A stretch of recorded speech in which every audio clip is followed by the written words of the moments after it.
So we are very, very fortunate to have some extremely talented ladies up here. We have Jill Truitt, Jody Duffy, and Sandra Velez. We're going to allow them to introduce themselves and let you get to know them a little bit. Jill, do you want to start? Wonderful. Thanks, Samantha, and thanks for inviting me to be here. What a great experience. The speaker this morning was just fantastic. So my name is Jill Truitt, and I work for a company called TreeHouse Food.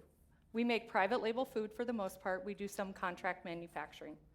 Over my 18 years with them, I have done everything from customer service to transportation.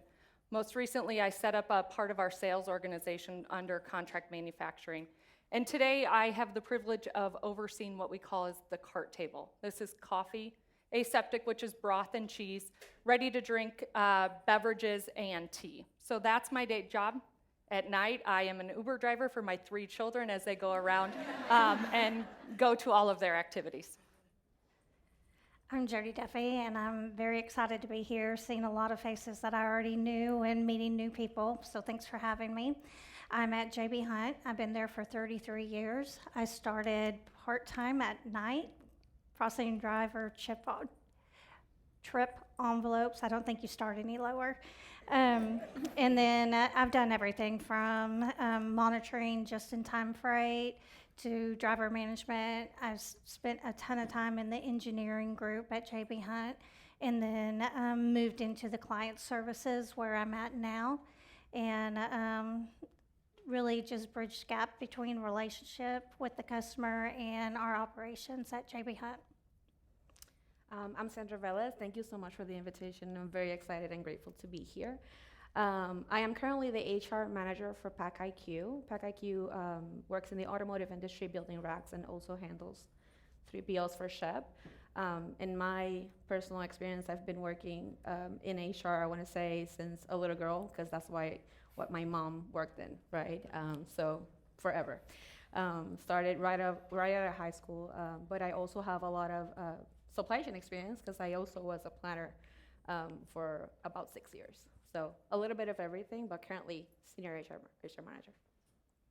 Okay, so we're going to get started. Thank you all for sending questions in. We're going to go through those questions, and then at the end, if there's anything else that somebody has an idea about, we will definitely try to take some questions from you. So Jill, what was your biggest work-life balance conflict, and how did you manage through it?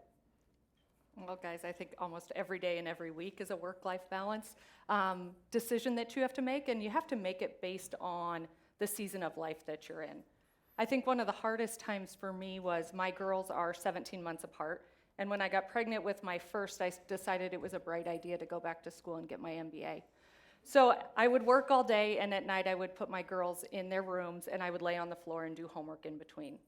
During that time, my dad also died, and it was because of my work family and understanding that it was okay to ask for help and to ask for assistance that kept me going and allowed me to finish that degree, continue to raise my kids, and also continue to keep growing my career.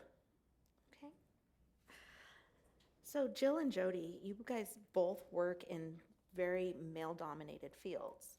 So how do you remain seen in the face of being a woman in those fields? Want to go first? Sure. So what I do is try to be educated on my line of business, my role, so I can speak confidently when I'm called upon, and I'm not hesitant to speak up and offer my ideas. The other thing is joining the groups at work.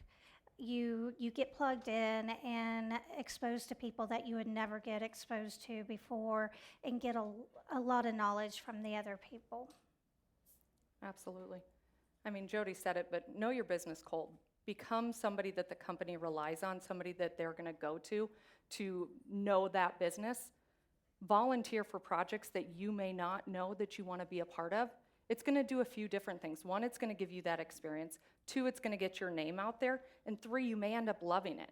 I didn't know that I ever wanted to do transportation, and I'll tell you, if you asked any of the girls I went to college with, if I told them I was doing transportation, they were going to think I was crazy, but I loved it. It was one of my favorite times in my career, and it was because I took that opportunity to go out there. And finally, don't be intimidated. Lean in and get to know some of the guys that you're working with. They often have so much knowledge. They are willing to take you under their wing and help you out, but have fun with it. I am a horrible driver, and I admit that I'm a horrible driver, and I'm okay with that. So if I'm traveling with another guy, I lean into that stereotype and just go with it, but don't be intimidated.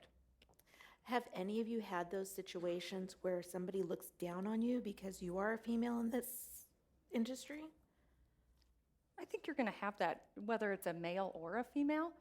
Stand strong, be confident, be passionate in what you are saying and doing, and don't back down. Yeah, I agree with Jill. We think it's going to come from male only, but no, it's from everyone, right? You just have to advocate for yourself. Now, I know Morgan is doing a breakout group on women sabotage. Have you ever experienced that in your careers? I have. While I was working in supply chain, actually, I had coworkers that were way older, right? And it's sad to feel that you have that pressure, that you have to keep your head down because you either are too nice or too friendly, and that it's seen with bad eyes, right? So yeah, definitely there is some stereotype and also some female, I want to say war, like silent war, right? But again, advocate for yourself and always, stand tall. Oh, that's great. I would say make sure that you recognize somebody else too. If folks start to see that you are somebody that's going to build somebody else up, they're in turn going to do that for you.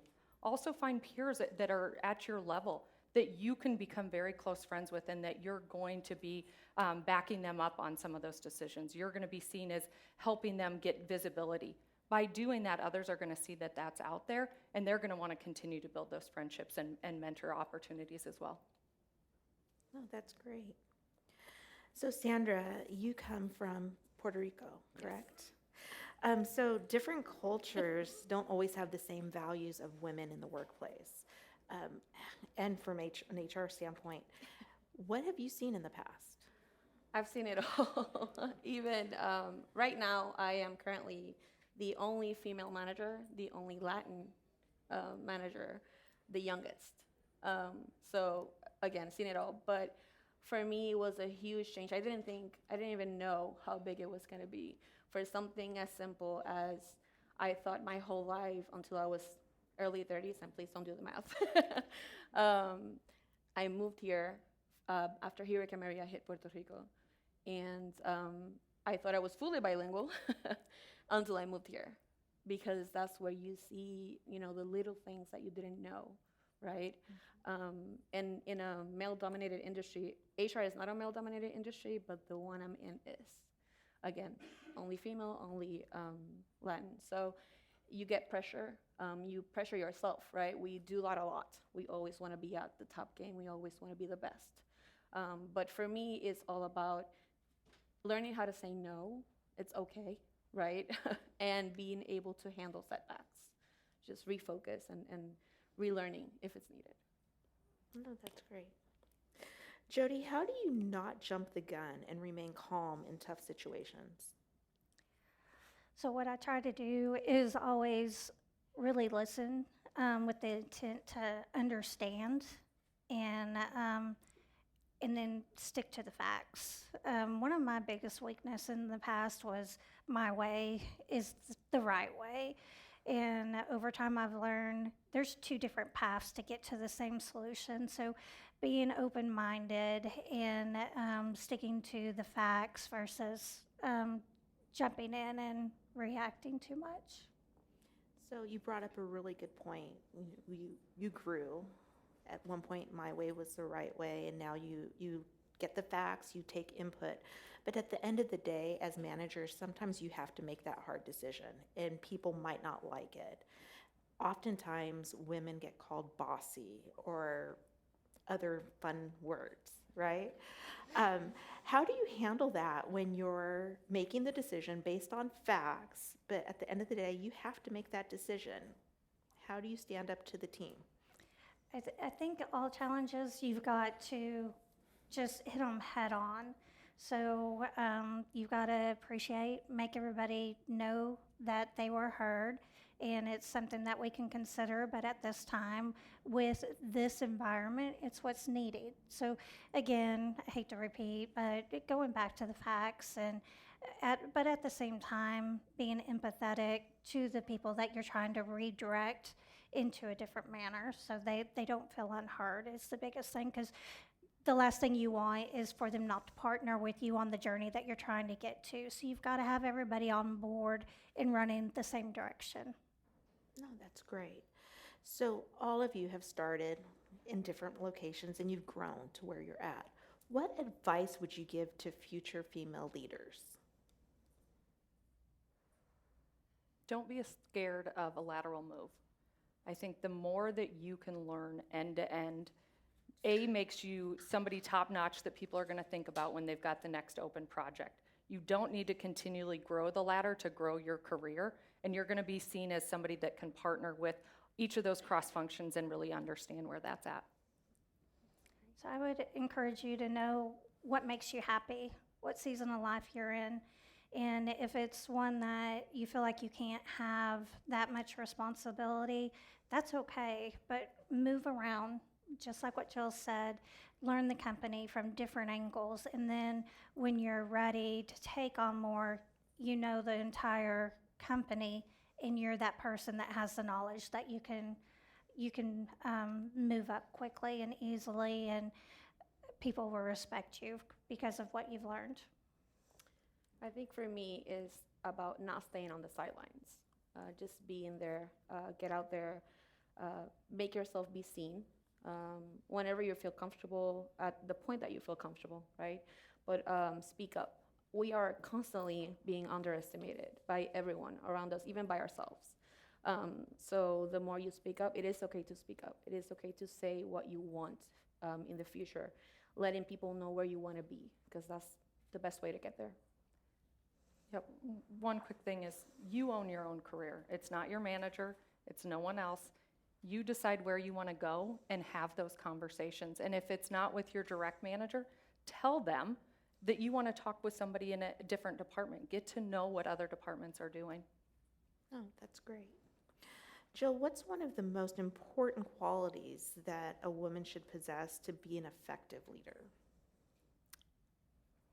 There's so many. I think you want to be confident. You want to be passionate. You need to be yourself, though. Don't try to fit into somebody else's shoes. Stay true to who you are. If you're talking to a group of people or you're sending an email, if you try to force something that's not natural, people are going to see through that. And then make sure that you're following up. If you say you're going to do something, whether it's in a meeting or it's during a conversation, come back and do that and seek feedback. What worked and what didn't work? I think people are sometimes scared to ask for it and scared to receive it, but it's only going to continue to make you better. That's great. Thank you. Jody, what do you think hinders women from pursuing roles in leadership? I think confidence a whole lot of the time, being not sure of themselves. So again, just going back to continuing to educate yourself, set yourself up for success, and build a rapport with the people that you're working with. So you have people alongside you that can build you up, give you the compliments that, I believe that was you that said that, wasn't it? That's, in this job, you get so much negative feedback that it's very rare that somebody comes by and goes, oh my goodness, you did a great job. So build those people around you that encourage you, and that's going to build your confidence and allow you to step forward and take the next step. No, thank you. So you all three come from very different companies, very different fields. What are your companies doing right now to promote gender equality? So at JB Hunt, we have 10 different employee research groups, and it allows people of like values, mindsets to join the group, but it also allows the people that knows nothing about that area to get involved and learn, and so we can better hear other people and other people can better hear us at the same time. At JB Hunt, they have done a great job at empowering employees to speak up. There's so many different forums that you can express what you're needing, if you're not needing, and it's going all the way down to the driver level that the drivers can reach out and they're automatically contacted back, as well as the people inside. Great. Yep. On top of having ERGs, whether it's the Women's Network, the Young Employee Network, all of these different opportunities for you to meet and listen to speakers as well as get to know folks. We do also have mentoring programs throughout, both the formal mentoring and just the getting two people together so that they can start their own. Yeah, we create lots of partnerships, right, to have great mentors. Also, we, just like Jody mentioned, we do surveys and we make sure that we're trying to cover everyone's needs, right, and letting our workforce know that we're listening, that we hear what they need and what they want. No, you guys brought up mentoring, and Jill was actually my mentor at TreeHouse. She was amazing. But we're kicking off a new mentoring program.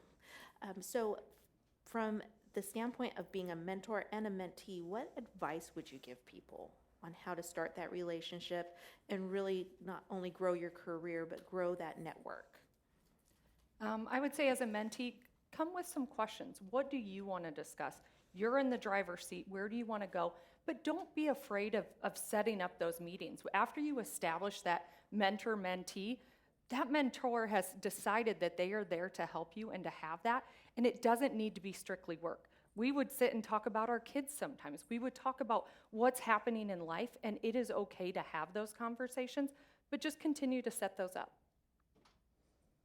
I think for me as a mentee, I like having someone that sees everything different than me. I like that different perspective, a little bit of tough love, just because sometimes we kind of wallow a little bit on the same things, but when you hear a different perspective, with someone experienced maybe in even a different field, that can bring a whole new perspective to what you're trying to do or accomplish. I definitely encourage you to look for, if you're looking for somebody to mentor you, to definitely look for somebody that has the core values that you're seeking. Maybe it's something that you're not strong in and you want to be mentored in that area, or if it's somebody that just their values align and you really want to strive to be that type of a leader, that type of a manager. That's what I'd be looking for. Ladies, you're all very accomplished in your fields. But oftentimes it's not your title that you feel the most proud about, right? It's an accomplishment. So in your entire careers, what is that thing that you're most proud of? What accomplishment have you done? I think for me it was surviving my move. Like seriously, I have, right now they're teenagers, but when I moved, my boys were, 6 and 7. It was really hard having them, again, they were bilingual, but still it's not the same when a kid is learning to speak and read Spanish and then bringing them to a whole new different language and having to learn to read and speak.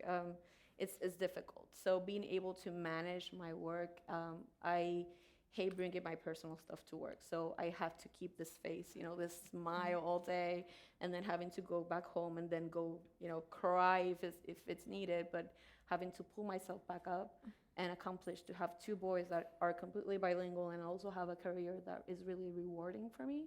That's my biggest one. I would say probably when I started our contract manufacturing team. I knew nothing about contract manufacturing. I didn't know what it meant. I was tapped on the shoulder. This was something that while it was throughout TreeHouse, it was not really in an overall function. It was kind of an afterthought. And there was definitely opinions on both sides on whether or not we should be doing this as a company at the very top level. And so just learning to navigate through personalities, figuring out who we were going to be, setting up the team, and getting that to continue to go through was the biggest challenge, the biggest amount of tears I probably cried in my career. But at the end of the day, the most satisfying to see it still thriving and people wanting to continue to get in that area. Oh, thank you. Well, I hope that my greatest achievement is still in front of me because I really can't really hone into something that I'm like going, oh, yay, Jody, that was awesome. But I think the thing that really resonates with me is I spoke about that I was in the engineering group for several years. It was a very singular job. I'd go in, I had my task. Yes, it impacted other business units, but it was me completing a task and going on. So I think the biggest thing for me that helped me with the career is realizing how important not to be singular, to make your friends and get your support groups and your contacts. Yeah, and I think it's really neat that what you found your greatest accomplishment really was. Like Sandra, you and I were talking, you moved from Puerto Rico for your children. Yes. And by doing that and being that servant to your kids, that became your greatest accomplishment. Yeah. And Jill, I remember when you went into contract manufacturing, and I actually thought of you when I came to CHEP, because coming from food is completely different from making pallets. And it's confusing, but knowing what you went through and all of the steps you took helped me figure out CHEP. And it's okay to have imposter syndrome. It's okay to think, oh my goodness, what are all these people looking at and not knowing? But don't wait. Do something. Make a move. It's not going to be perfect, but start to make little changes over time. What was the greatest challenge that's unique to women in the supply chain that you've overcome?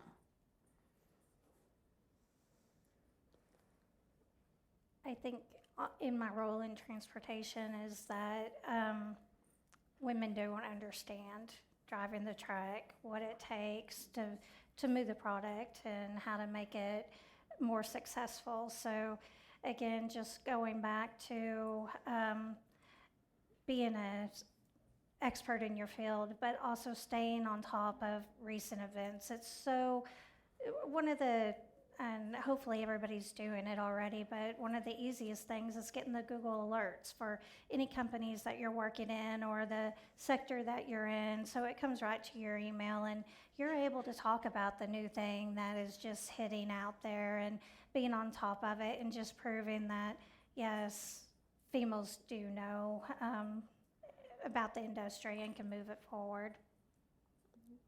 I agree. It's such a changing environment.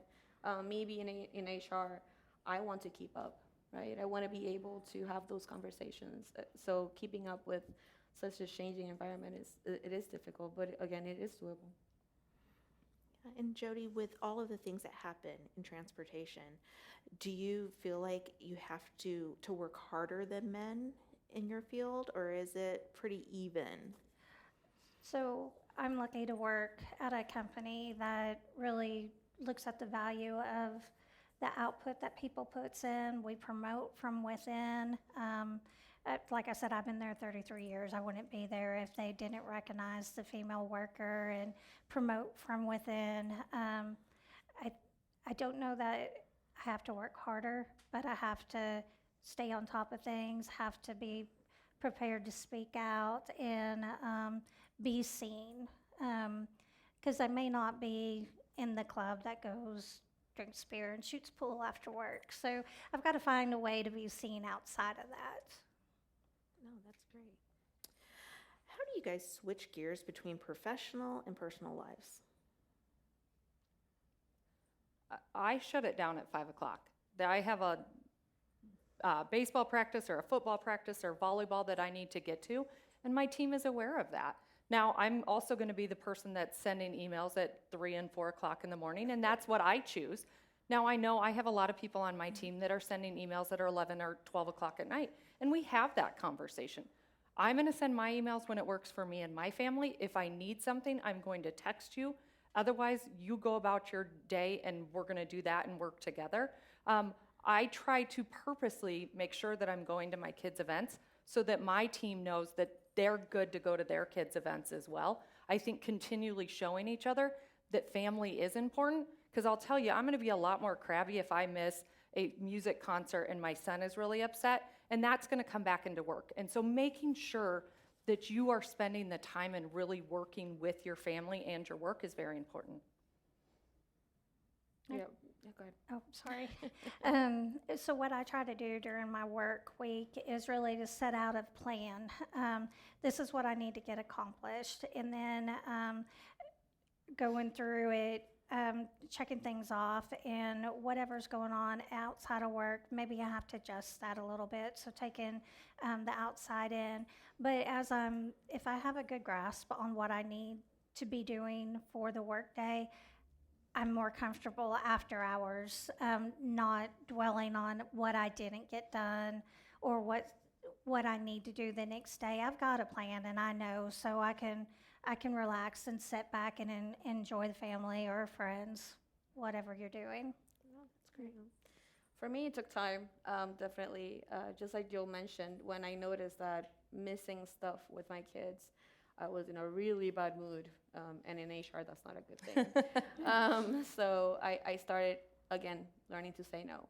But it was tough for me because when I moving from the island life to a really pushy work environment, I felt like I needed to say yes to everything in order to stay relevant and in order to be part of the conversation. So I had to find other ways to be able to be part of the conversation and also be able to spend time with my kids and be able to log off at 5. And then I also moved to the 3 a.m. emails if needed. Yeah. No, and learning to say no is hard for some people. How did you guys learn to say no to people?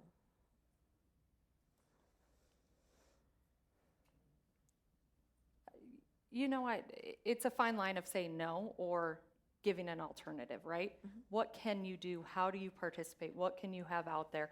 And just kind of give some guardrails so it's not a yes or a no, but you still want to be a team player, but I need to do it a little bit on a different time schedule. Oh, that's great. For me, I noticed that everyone else said no except me.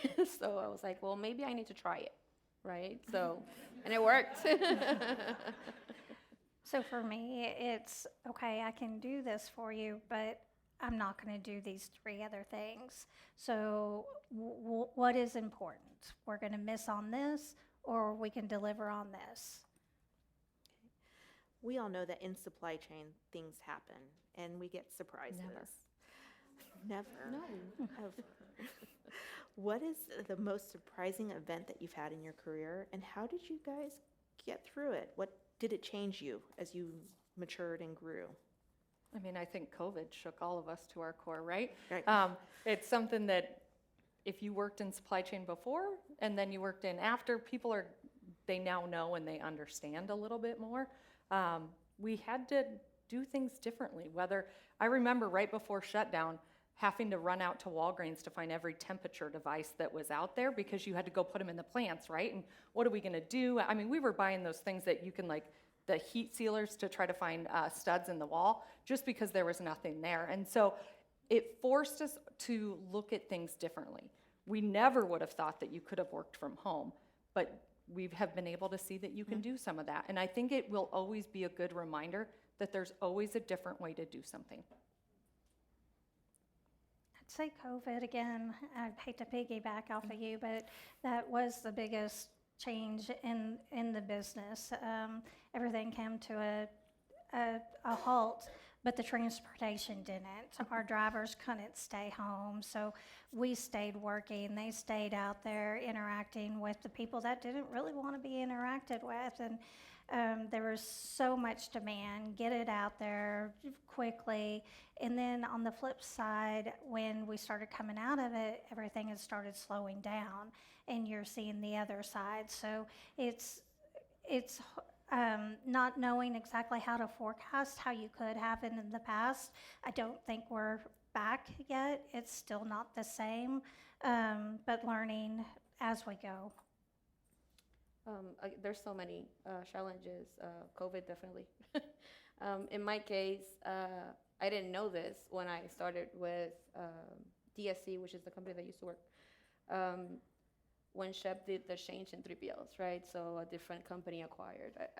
I guess now I know that this is very common, right? But I didn't know when a year later of moving my family and moving myself and starting over, that we were going to be bought out by another company, right? So I was, lucky. The transition was amazing, but I was the only HR in the company and also the new HR of the new company. So that kind of, it was a uncomfortable situation to say the least, right?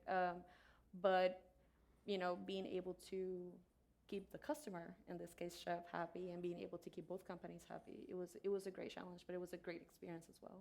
Oh, thank you. So from an HR standpoint, what are some of the biggest lessons you've learned about making or creating that inclusive culture? Wow. I want to say we're still learning. I want to say this, in this day and age, we're still trying to create ways to be more inclusive, trying to create ways to when you interview and find people that can, that's why I say advocate for yourself and put yourself out there. Because, for example, when I post a position, I think I'm going to get a huge amount of candidates. But in this very changing environment, you don't always get what you expect, right? So I really want to see a lot more participation of female in the supply chain industry. So it is difficult, but we keep trying to look for ways to include everyone and to look in different places, right? Different strategies, technologies are, really good friend right now. So that really helps a lot. Okay. So again, you guys are from 3 totally different worlds, right? We have pallets, we have transportation, we have food. What do you foresee as the number one business challenge in your industry coming into 2025?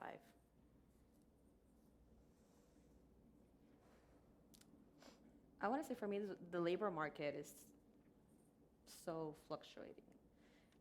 And in this industry, again, is very, you see a lot of changes. There's a lot to keep up with.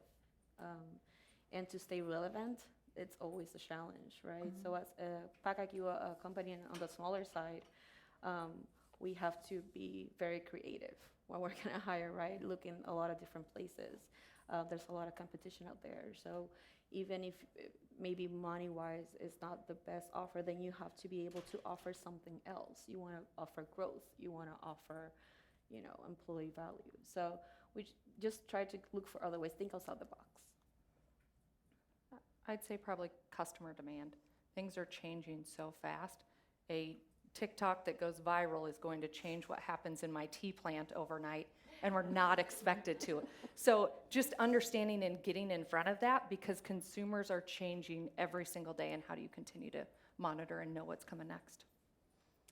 So on our side, it's really the biggest challenge right now is gaining market share, having the growth.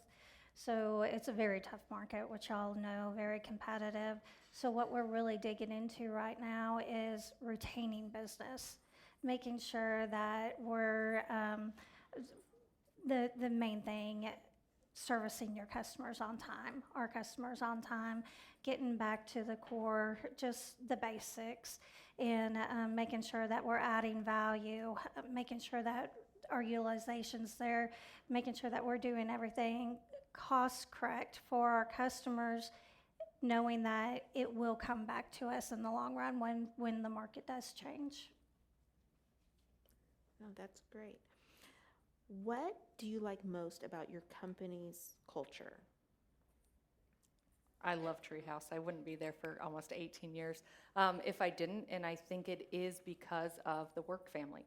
If there is an issue, everybody's willing to roll their sleeves up, come together, have that conversation. We can have some difficult, highly emotional conversations that people are very passionate about and come back together and still find the right answer. Some of my best friends are there. We've seen each other through marriages, through divorces, through parents passing away. Like, there's so much that has happened.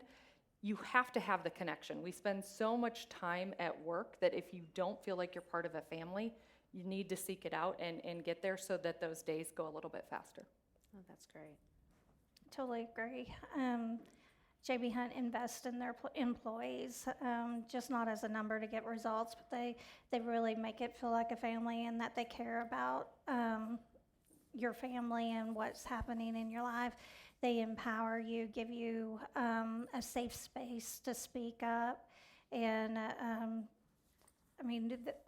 it goes outside of just you. They're reaching out to your spouses, your children's, giving gifts on the big graduations, anniversaries, birthdays. So it's just that family atmosphere and just really caring about the employees there. That's great. I agree with packIQ. There's not a lot of us, so there's really good partnership going on. We communicate very well. We're very honest. We're very forward. We always speak our minds, and it is encouraged. So it feels good to be able to talk about what you want and what you need, and also being able to help when someone else needs it. So. No, that's wonderful. Jill, in your experience, what role do you believe women can play in driving innovation? I mean, women are really good multitaskers. Women really like to be thinking of quite a few different things. And so it depends on where you're looking in innovation. But coming up with those ideas and starting to foster them with a larger audience to continue to get that momentum and continue to build on that is one of the best things. And then on top of it, we often play a project role in our own households. Whether you're getting ready to go to an event, we often do mom math. If we're going to leave at 4, you've got to get everybody ready at 3 to walk out the door. So knowing what that looks like, you know how to get everybody moving forward on something. Oh, that's great.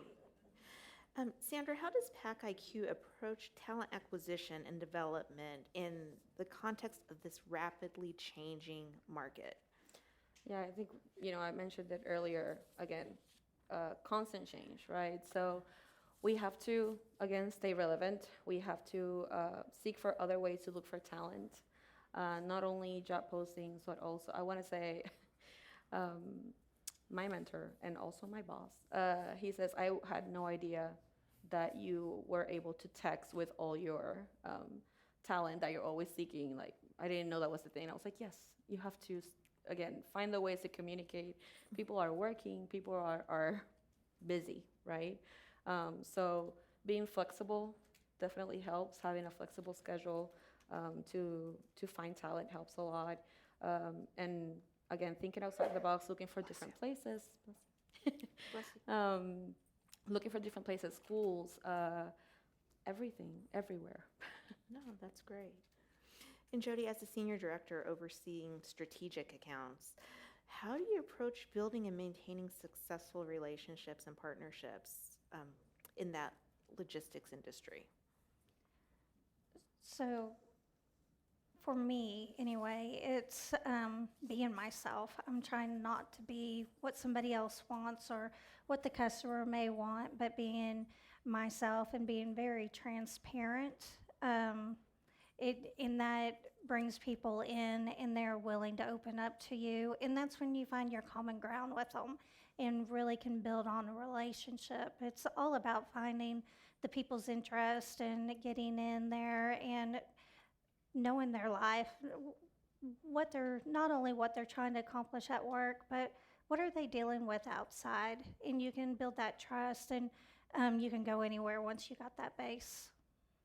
No, that's great. One thing, Jody, that I would add even to that is make sure that you're fostering a relationship when you don't need something. You're calling them once a month or once every other week just to check in so that when you do need something, you've already got that base built. Yes. Jill, a question that the team had was, what are the key challenges and opportunities encountered in managing the supply chain for food products, and how is that changing? Yes, so not in supply chain today, but when we were out there, I think it's your constant fluctuation in demand. Mm-hmm. You've got to make sure you've got your food safety and quality. We have plants that are in Maryland and in Canada. We've got broth products that are out there. You cannot leave that on a truck when it's cold outside. So making sure that you understand those regulations and keep things out there. And as some of the customers continue to evolve with this AI and other technology as they're going into automation, we have to be ready that much earlier. Mm-hmm. So by the time they're ready, we're continuing to be up to speed there. No, that's great. So we have just a few minutes, so we can take some questions from the audience. Does anybody have anything? We have Michelle with a microphone. She's willing to come and bring it to you.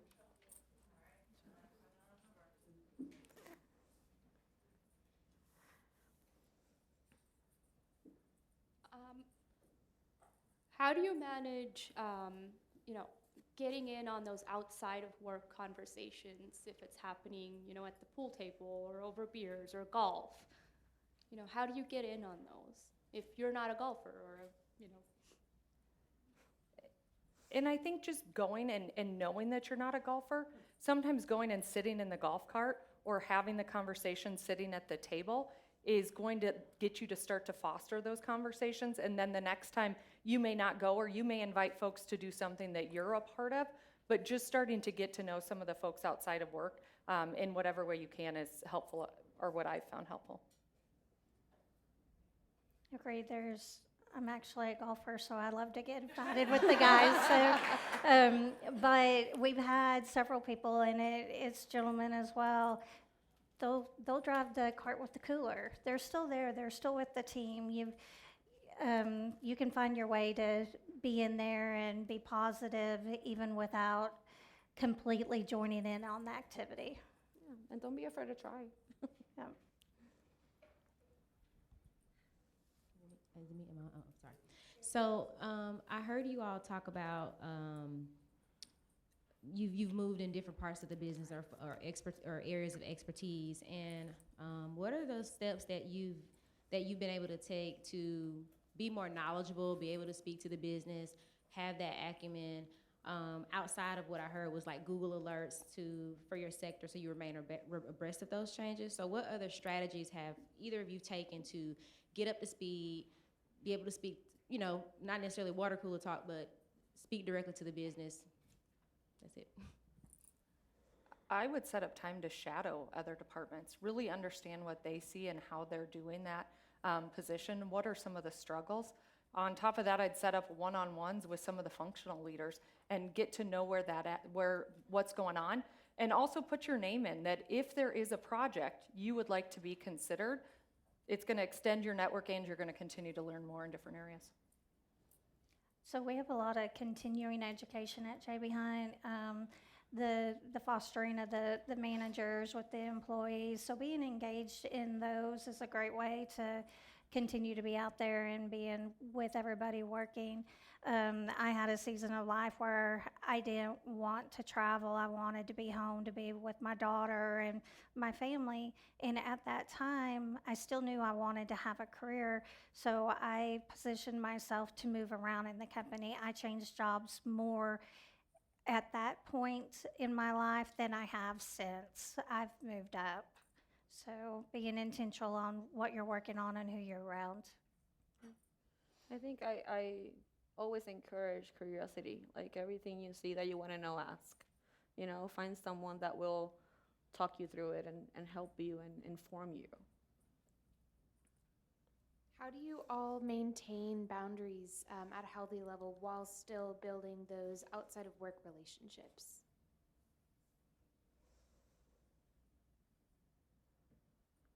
Tell me more what you mean by boundaries. Right. Just, making sure that it's not getting like too close and that you've got at least some separation between work and life. Absolutely.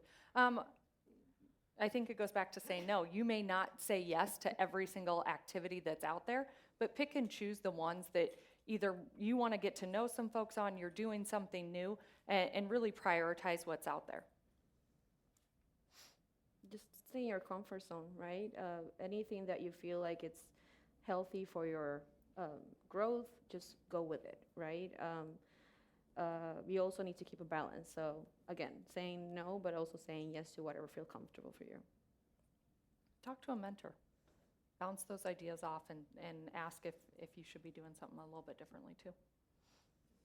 Okay, we only have a few more minutes. Any more questions? Yes.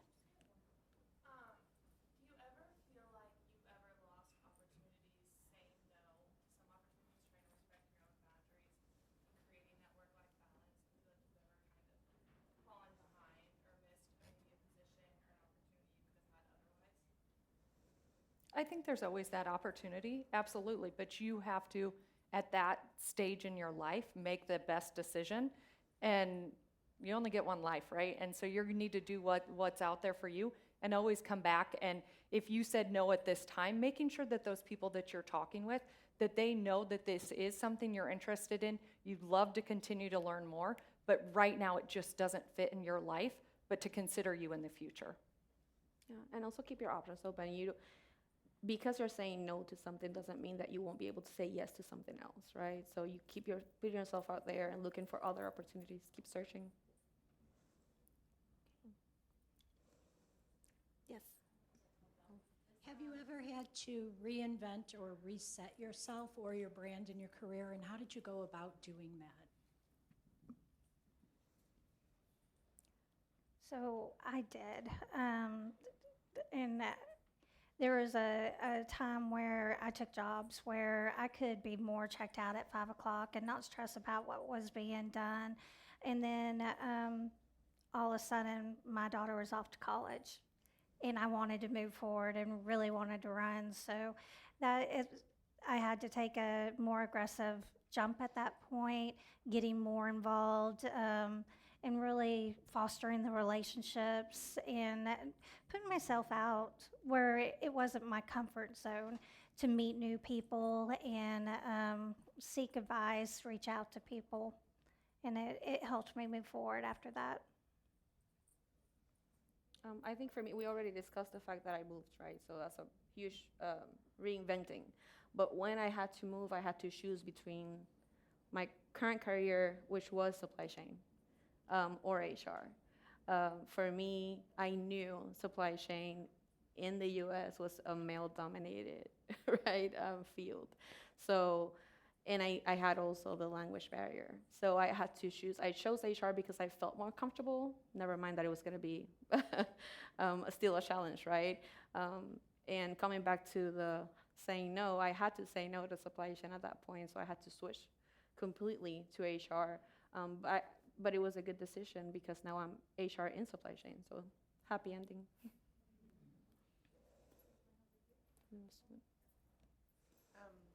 So you guys are very successful in your career right now. What are your future goals or aspirations? Or is this, are you content with your career right now? Every day I want to keep growing. I want to keep learning. I want to keep moving forward. The thing that I love the most is bringing value to someone else or the company, the industry. So, no, just keep striving to go forward every single day. I think for me, I'm really content right now, right? I have 2 teenagers that keep me really busy. But I know at some point when I'm able to, kick them out, I'll be able to grow into other opportunities and maybe go back into supply chain. Who knows? But always keep growing. I don't think I'll ever stop. Yeah. I think what Jody said, and continuing to just learn every day. I don't know that I have a next role or a next position, but something as long as I'm happy, I'm fulfilled, and I'm learning, I'm good. Okay, I think we have time for one more question, and Andrew had somebody over here. Hi. So my question is more about, as leaders in your industries, how do you create those spaces or opportunities for other women to kind of grow, right? Like we mentioned the guys and they do their own thing, but how do we as females create those spaces, obviously with WISC and things like that, but on our day-to-day, how do you successfully do that as a leader, in a male-dominated industry? I think you have to force the time on your calendar. You have to make it a priority and make it a meeting that you're either going to go get coffee with somebody. You as a leader are going to have an open forum. I do no agenda meetings on Friday that folks can dial in, and some days there may not be any discussion, and some days there's a lot. And I think having that opportunity for people to use their voice and start the conversation is what's important at that time. And we want to keep being our biggest cheerleaders, right? So we really want to look for opportunities to vent too. Okay. Well, ladies, thank you so much for coming. It's been great talking to you, and I think we've all learned a lot. So let's thank you. Thanks, guys.